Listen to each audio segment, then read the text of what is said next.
I know Sowore very well. He knows I know him very well. Playing to the gallery will not make you win the election. You will not win. Now, why Sowore will not win is not you shouting. There are no more than 24,000 lawyers who are here, and there are 93 million voters. So 24,000 should vote for Sowore and see whether he will win. That's not the issue. Let's go to what he said. Who are those from Lagos? There is Lagos Abeokuta, Lagos Ibadan Railway is working or not? In my time, it was working. I don't know what's happening under Tinubu. There is Abuja Kaduna Rail working or not? What happened to the one? Now, where are Rivers lawyers? Please take Sowore around. Where are the Rivers lawyers who are present? Take Sowore around. Okay. Sowore, I said I built that road. I built this road. I built this primary school. I built that primary school. Sowore, what is your experience? All right, Governor. When politicians are talking, close your mouth. Yes, you have a right of. Before you watch this clip, I want you to pay close attention to something. This is not just three political figures exchanging words. You are about to hear Peter Obi, Rotimi Amaechi, and Omoyele Sowore speak very differently about Nigeria leadership and the road to 2027. Some of what they said has already started serious conversation. But rather than tell you what to think before you hear, I want you to watch the full exchange for yourself. Listen carefully to their arguments. Listen to where they agree.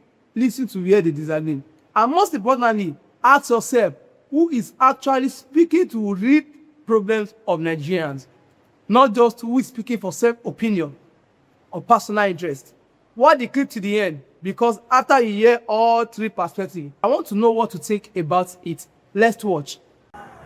Will you agree to step down for a candidate that the opposition is not coalescing around one candidate? If you all agree that you require a coalition to trump the incumbent. Mr. Omoyele. Well, thank you very much, everyone. We welcome you to Port Harcourt, but to go straight to the point, I disagree with you that we need an opposition to defeat the incumbent. Only if the opposition is opposed to the incumbent. There must be ideological differences. We must be a spectrum of people who are different from the people who are there. If you support removal of fuel subsidy, you are not different from the government in power. If you support and live a corrupt lifestyle, you are not different from the government in power. It is the people, the Nigerian people, that will defeat the incumbent, not their friends who do not want to change the old order. The question you also ask is, will I step down for someone if they have better chances? The question is, what do they have chances to do? Is it the chances to continue more of the same or to change the trajectory of Nigeria? I'm not here as a presidential candidate to manage Nigeria's decline. I'm here to change the country for good. If anybody is willing to change the country, I will work with the person. But I will not work with anybody who simply want to replace the old order with an older, even ricketier order. That's my position. Thank you. Okay, thank you very much. Governor Amaechi.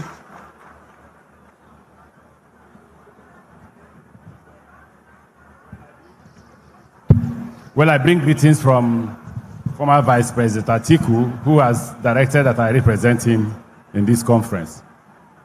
Maybe he chose me not only because I'm the vice presidential candidate, but because I'm also a lawyer. Coalition, as it is today, is difficult to achieve. If it is possible, I'm sure that Vice President Atiku will be willing to participate. But the difficulty in it is everybody has ambition. Nobody wants to give up. There are very few politicians who are in love with Nigeria. You can clap as much as you want. There are very few politicians who are in love with Nigeria. What the politicians are doing is just to come in and milk the country dry. I know the question that will come from one of you now will be, were you not one of them? Yes, I'm one of them. It's a quick question, I'm one of them, but when you go out to the streets, as you live here, you will see 2 new primary schools I built. They've been abandoned. The road across was built by me. The road here was built by me, so I'm different. And ADC provides for you a different kind of leadership completely. If you can't perform, please don't vote for us. That's our position. If you can't perform, When we were campaigning, especially me, I say to the world, literally every politician contesting for election, apart from him and some few others, have held one position or the other. So why are you finding it difficult to choose from one? Go and do a referendum on all of us. Look at those who have stolen your money. Don't vote for them. Look at those who are exhibiting their wealth. Don't vote for them. Look at those who have governed states and say, what have they governed? What have they done? So coalition may not be able to work because individual politicians have their ambitions and they don't want to give up. And since they don't want to give up, Nigerians should come together and vote for experience and capacity. That's what I think. Well, thank you very much. Governor Peter Obi. Thank you, and thank you for the honor of going to speak to this wonderful audience. Well, when you talk about coalition, the first thing to ask, coalition for what? If the coalition is for good governance, to tackle the issues affecting Nigeria, I agree on it, and I still think it can be achieved. However, when we talk about coalition, we have to first examine people's records, starting from their background, their competency, their capacity, their commitment and character to be able to drive that new process. If we have somebody who I'm convinced will do that work, of course, yes. We're already talking with each other. How do we come together? Today, the most important thing we need here is unity. But that will be unity of purpose, unity to change Nigeria, unity to ensure that we start doing things the way it is supposed to be. Okay. Thank you. Well, thank you. Honorable Prince, although the two of you didn't answer the question, if you would step down for any other candidate, if evidence shows that such a candidate is more likely to win.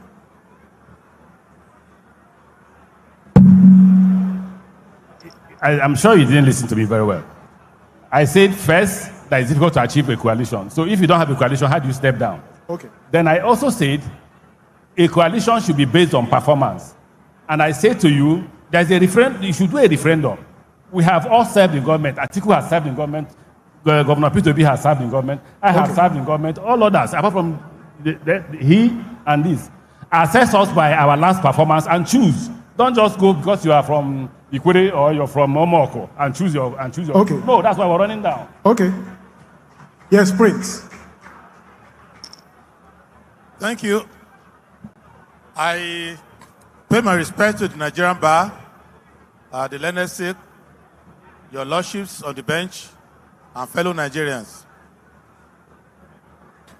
The question you have asked is the most important question for the political class. Because the political class, they are struggling on how one another.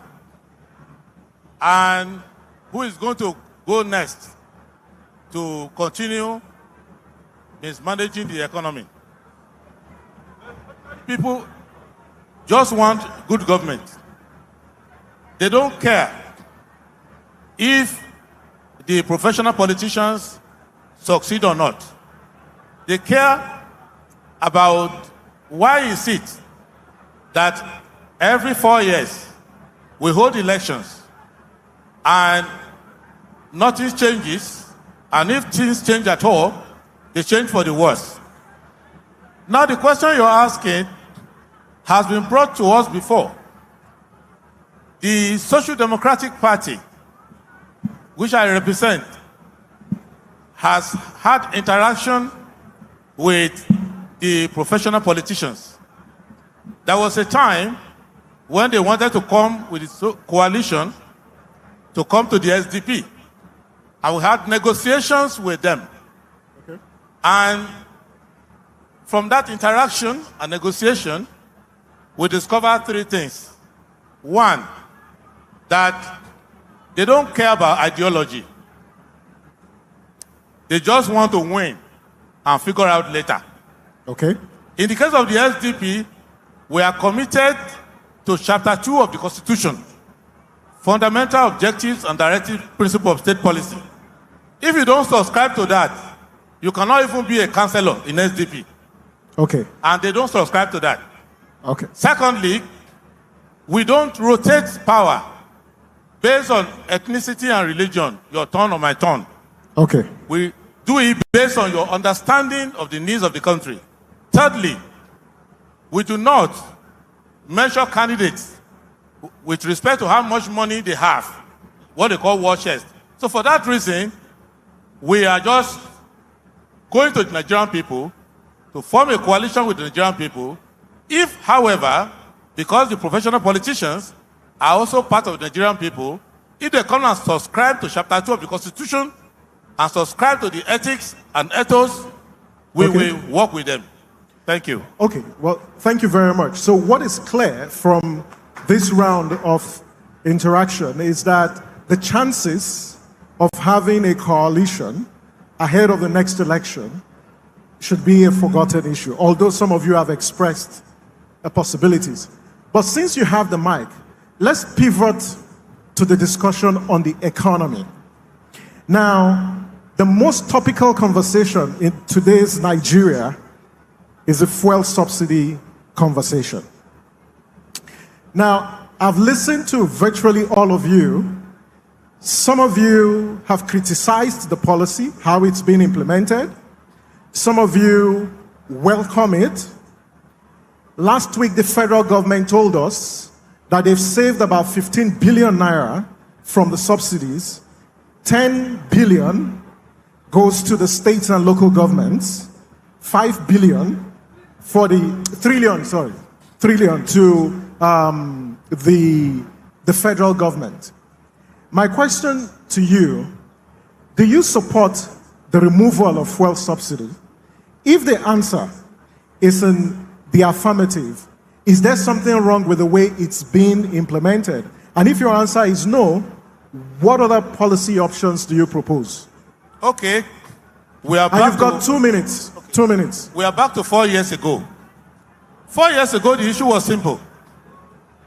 We said no. We don't believe in the removal of subsidy at all.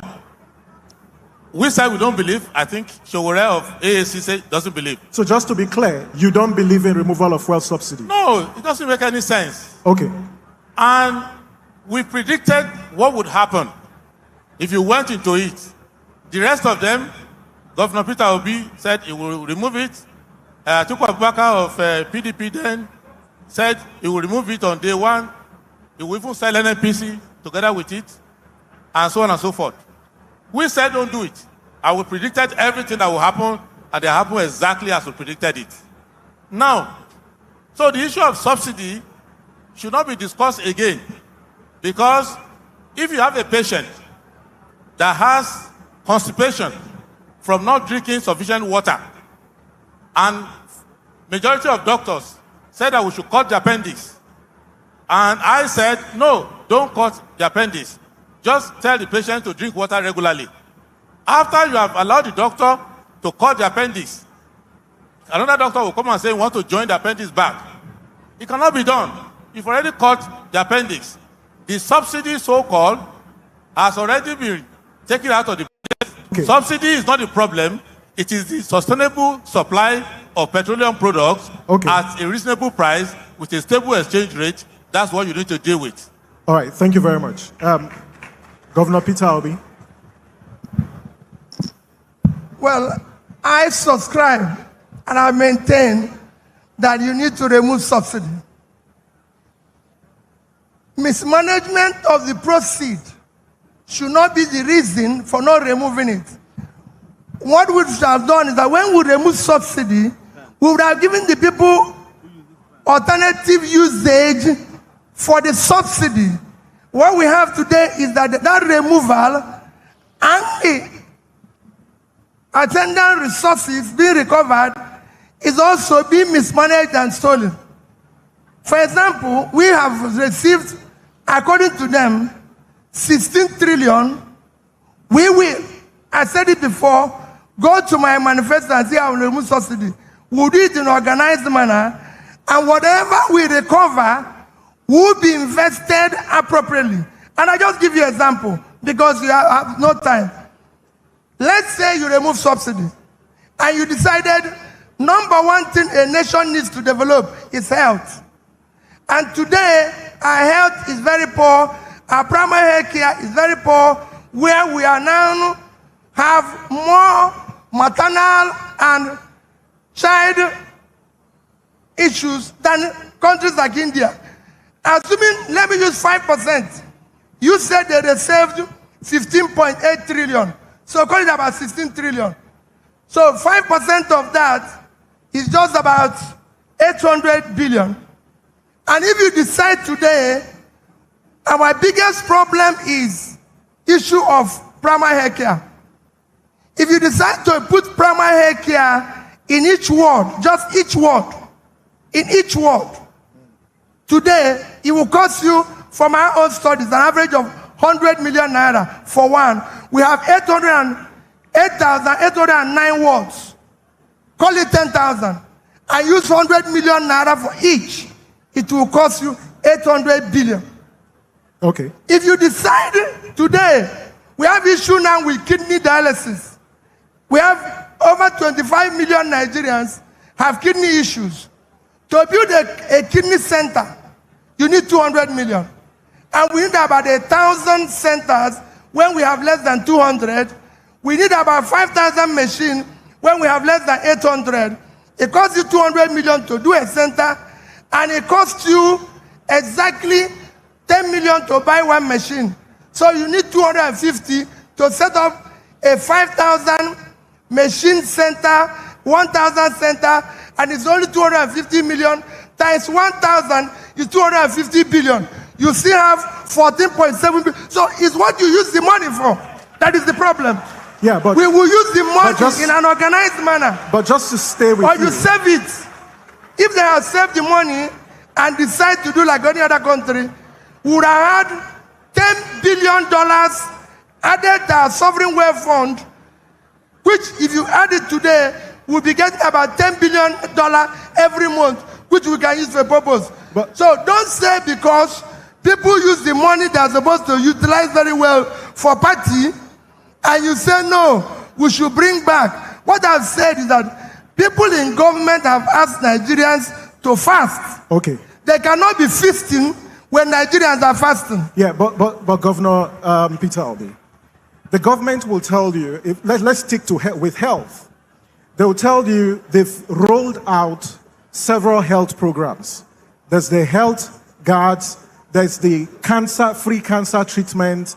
There are several health programs. I can tell you there's none. I'm going around. I don't believe I physically go around.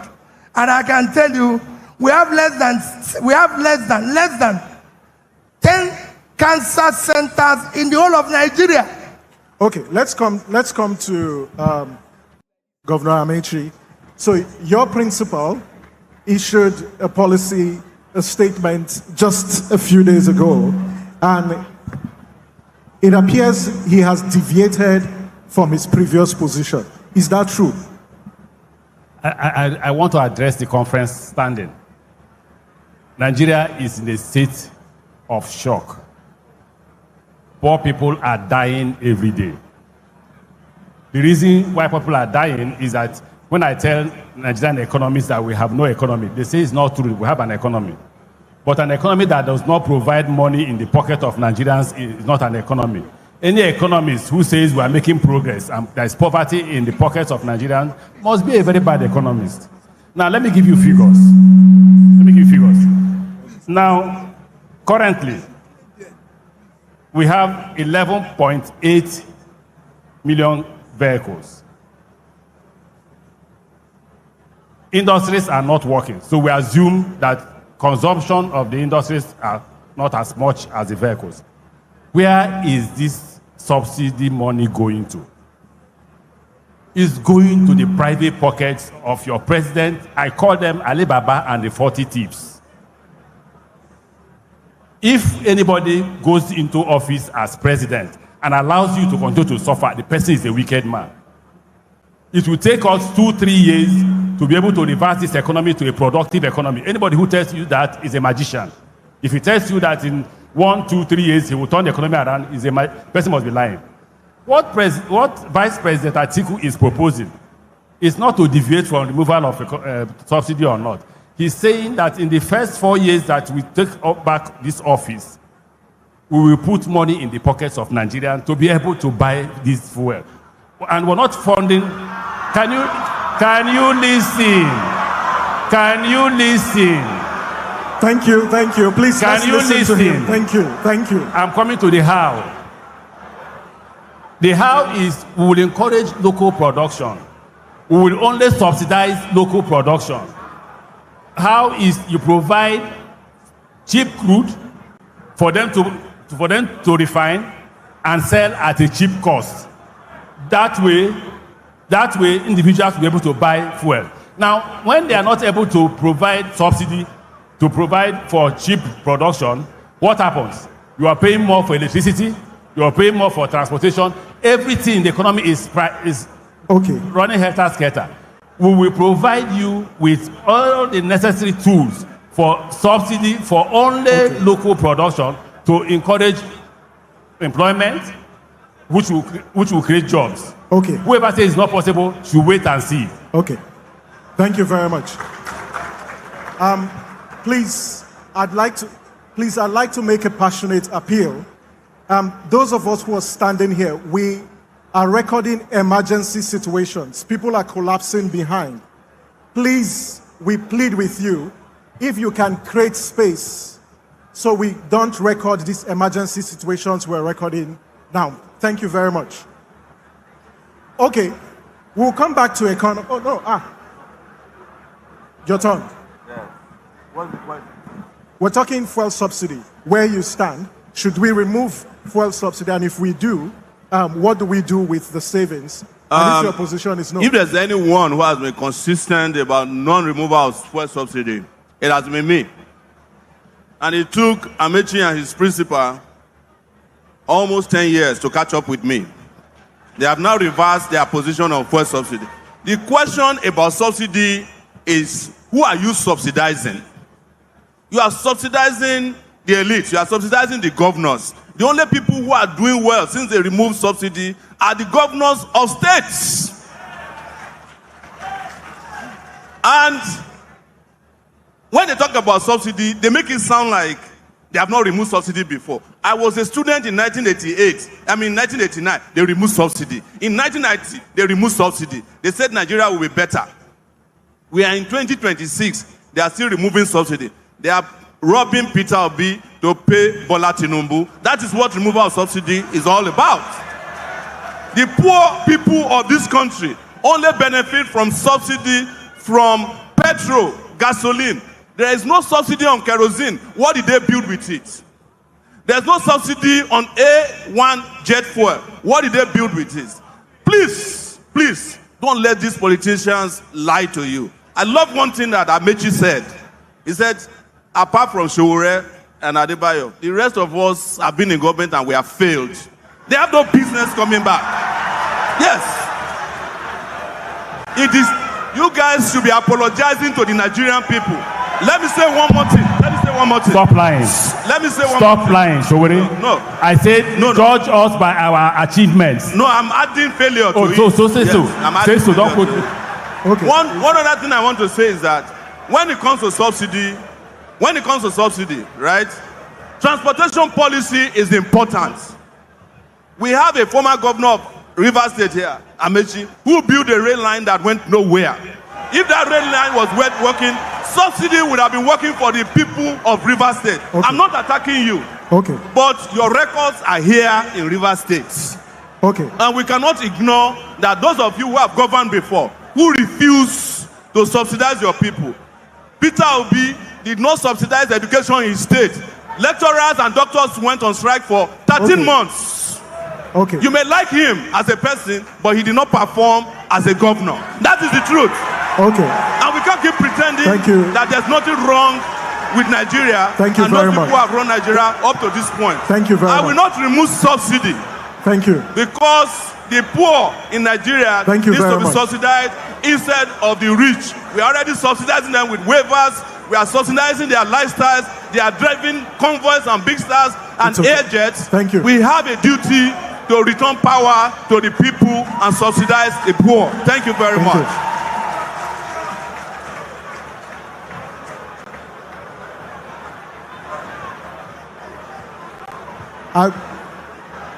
I think that we're here to have a conversation.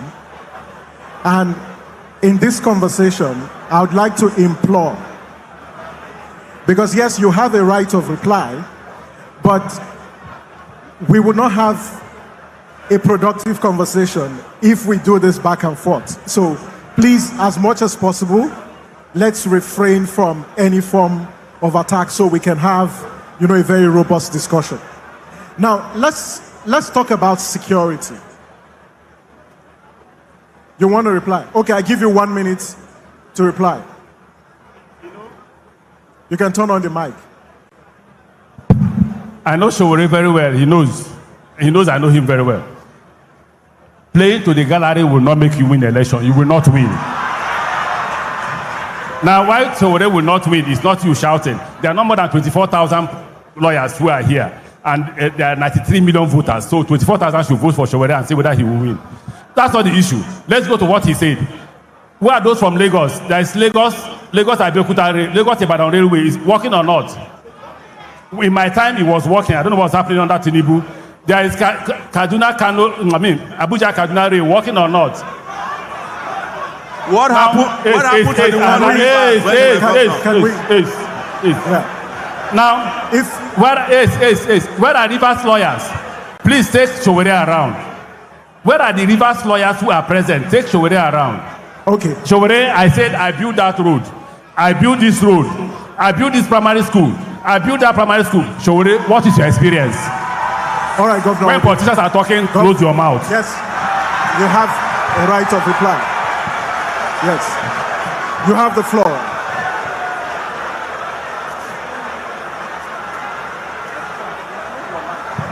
You have 1 minute.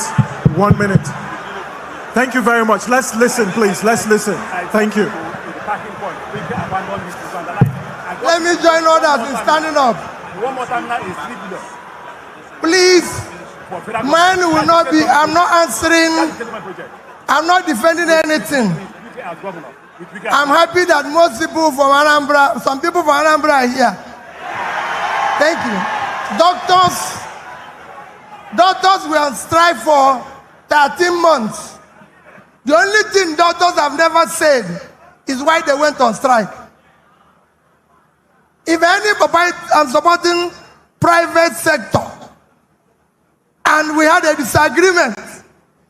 If the doctors were very effective, in 13 months, there was no mass death. That means something is missing. Because after 13 months, we are still alive. Okay. And they were on strike. Today, go to Anambra State. We have the highest number of schools of nursing, midwifery than any other state. We have three teaching hospitals. 3 teaching hospitals, from our own university teaching hospital to Iyenu, to Boromeo, they are teaching hospital today because of that decision I took. So it's very simple. If I get into government, anytime, the sections will annoy. Okay. If annoying them means that we will do well, okay, we will do that. Thank you very much. Thank you. Now, so let's talk about security and state capacity. And I'll begin with you, Prince. Now, successive governments have made investments in security. Whether it's increasing defense spending or different programs that have been introduced. Today, the Global Terror Index puts Nigeria as the 4th in the world. In other words, Nigeria is the 4th most terrorized country in the world. Now, the 2026 budget puts funding for security at about 5.43 trillion. Cumulatively, over the last 5 years, CJID reports that we've spent over 6 trillion. In fact, recently, we are told that 31 states of the Federation have spent over 252 billion just addressing local crimes and insurgency at the state. What is your take on the state of security, and what alternatives do you have to address the security challenges that Nigeria grapples with? Thank you. The theme of our own campaign is farewell to insecurity, poverty and insecurity, and they are linked. Now, once you start to interrogate security with respect to what is in the budget, you have 3 problems. What is being put in the budget is not for security. It is for the spending of those who are in government. That's number 1. Number 2, the insecurity in Nigeria. No, but how do you say it's for people in government? Because we buy arms as a country. Can you substantiate that? If you have been reading EFCC reports, yes, you will see the reports there that shows to you that the money budgeted in the name of security is going to everywhere except security. It's going to buy vehicles, campaign for elections, do prayer in Saudi Arabia, do prayers here, sharing, and EFCC is seizing assets all of the, up and down. Both those who are in politics, those who are in government, and those who are in the military. So don't let us pretend that we don't know. We are lawyers here. We are the ones who go to court to prosecute them or defend them and all of that. What I'm letting you know is that the greatest sin of Nigeria is to pretend that we don't know that something is happening that's happening in front of us. But what do you intend to do to fix the insecurity? If you let me even lay the problem, where I can fix it. No, I think we should go to the solutions. No. Because we know the problems. No, you don't. You are misdiagnosing it with your question. The terrorist is your government. The people in government are the terrorists. So how can you say that you want to fight terrorism when the terrorists are in the villa? And the terrorists are running the government. And the terrorists are the one in Zamfara using terrorism to mine gold and use the gold to fund campaign and become chairman of campaign. Okay. And you are there, you don't want to recognize that. You don't know that it is those who work in security and those who are in government who are the beneficiary of this kidnapping money. All right. You don't know, please. You were entertaining all kind of drama here. Let me put facts clear. I understand, but no, don't start with keeping to time. You didn't keep to time earlier. Let us respect the rules. No, I did. You did not have counting here. I did keep to time. So the point I'm making is this. Let us make it clear. Yes. What is clear today, if you want to know the truth? If you remove these politicians who you keep re-electing, they will go away and their terrorist partners will go away. If you keep re-electing them, the terrorists will continue because they and the terrorists are in partnership. Okay. And if you are talking of fiscal, in Buhari's government, let me tell you something clearly. In Buhari's government, and some members of that government are here, when they were leaving, in addition to all the stealing, theft, and all of that, they left 33.7 trillion in money they printed without appropriation of National Assembly. And they used all that money to buy dollar at official rate from Emefiele and turned themselves to trillionaires. Okay. So, and all of that money, substantial part of it was taken in the name of security. Therefore, in conclusion, Prince. Yes. Your government is more terroristic than the government of Afghanistan or Sudan. So that is why you are under terrorism.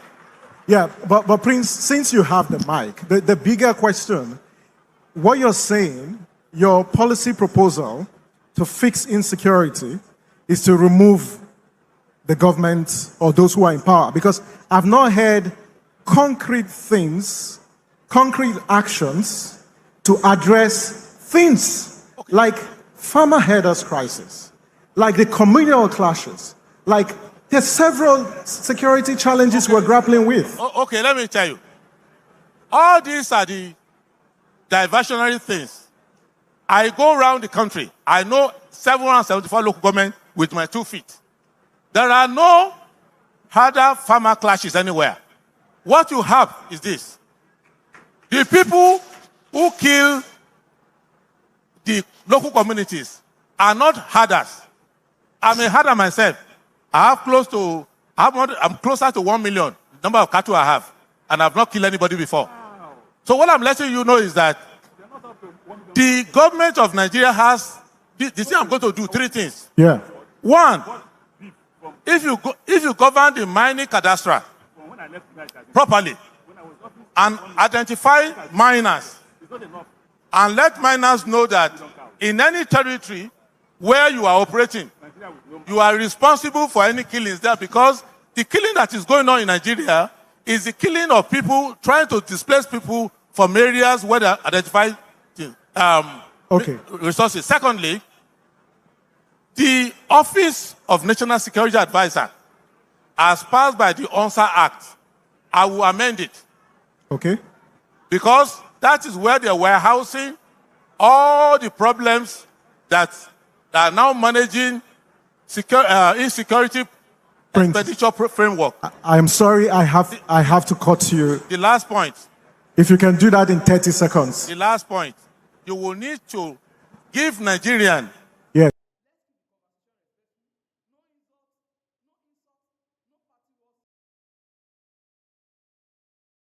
a people's army. I will reorganize the armed forces, not the empty creation of divisions by President Tinubu, where a whole division is not up to the strength of a brigade. I will create new divisions so that the people of Nigeria in River State here, they will be the one running the armed forces to protect them, as you say in England, in Germany, in many places. All right. Those are the things you would do. But if you have terrorists in government, thank you very much. Any of these things. Yeah, thank you very much. Governor Peter Obi, on security and state capacity.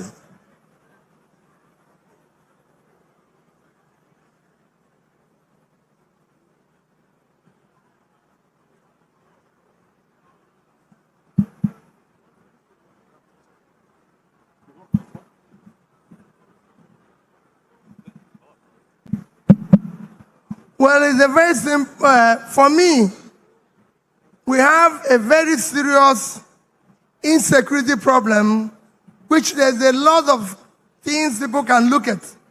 But my own method of looking at it is, first, you need to do a comprehensive overhaul of study of our strategy to security problem today. You need to audit the architecture that is driving that strategy and look at security from human security. So if you're going to deal with the issue of security, you have to do it from 2 areas. A, you need to look at the issue of poverty. Start tackling poverty and joblessness. The more you put people out of poverty, the more you reduce insecurity. It is a known fact everywhere. 2, when you now do that, you now look at the criminality, some of which my brother has mentioned, and said on issue of your resources, when you start dealing with the issue of corruption or how people take their resources, you again give it a blow. And you need to look at your alignment between your security forces, staff them properly, make sure they are taken care of properly, and support them. With that, you will address insecurity considerably. Also, supporting local vigilantes I can tell you, as governor in Anambra State, we paid directly for an office of the governor for vigilante in each community, but each community pick up, arm their people, and that was how we were able to manage insecurity. And that you can do nationally. Deal with the local communities. They know those who are criminals among them. But you need to pull people out of poverty. You need to realign your strategy. You need to support communities. You will reduce it drastically. Thank you. Thank you very much. Now, you heard them for yourself. Peter Obi, Rotimi Amaechi, Omoyele Sowore. Now, from these three sets of people, who do you think is speaking what Nigeria needs? Who do you think is the right person for us in 2027 election? I'm not asking you who won the argument. No, we don't want to know who won the argument. I want you to tell me whose idea do you think actually address the problems of Nigerians and what we are facing in today Nigeria. Don't forget to drop your opinion in the comment section and tell me why. Let's keep the conversation respectful. No insults, no party wars. Let's discuss what they actually said. And if you want more clips like this, follow me. Don't forget to subscribe to this YouTube channel, share this video, and like. Tell somebody that Nigeria is going to be better again. See you in the next one.